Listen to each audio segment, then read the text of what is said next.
So there's a restaurant chain with hundreds of franchise locations, 200 plus corporate locations that is struggling to pay their debt. And we're going to review in today's video what this chain is and what they're all about.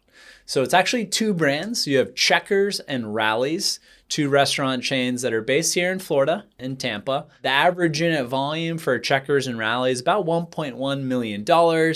They make about $100K, $150K per restaurant, but you do the math to open up a Checkers or Rally's is about $800,000 to $2.4 million per their latest franchise disclosure document. So say you invested $1.5 million to open up and you use an SBA loan, you could be paying debt servicing of $100,000 to $200,000. So you're underwater, you're not able to make your loan payments. That's really bad for the franchisee. And then you look at the franchisor level. At the franchisor level, they're having major issues where their principal investor, private equity fund, Oak Hill, had to invest $20 million in 2021 to keep the lights on at Checkers and Rally. Earlier this month, April 2023, lenders to Checkers Drive-In Restaurant Incorporated, the parent company of Checkers and Rally's, agreed to give the quick service operator a little more time on the ongoing financing of the debt.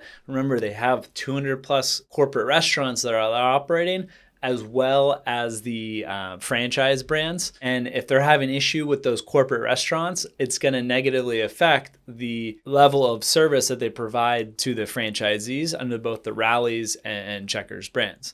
Now, Rally's a little more balanced in terms of corporate locations and franchise locations, where Checkers has more than 70% are actually franchise, where about 30% are corporately owned and operated.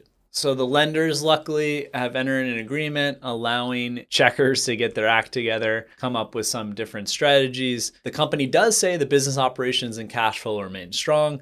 But again, what does that mean, cash flow? I gave the simple example. If you have to pay 8%, 10% interest on your loans and you're operating with a profit margin sub 10%, you can have a lot of issues right now, especially as labor inflation's gone up more than some other categories, and just food costs and average unit volume has not increased compared to inflation. So they have a lot of debt. It is potential that they do go bankrupt in 2023. It was good that Oak Hill provided capital injection and they've made loyalty programs, voice activated technology with the drive-thrus, but they're going to have to come up with something and creative structure with their lenders and potentially another cash infusion as Checkers, looking at just the Checkers brand, close 100 plus franchise locations in less than 6 years.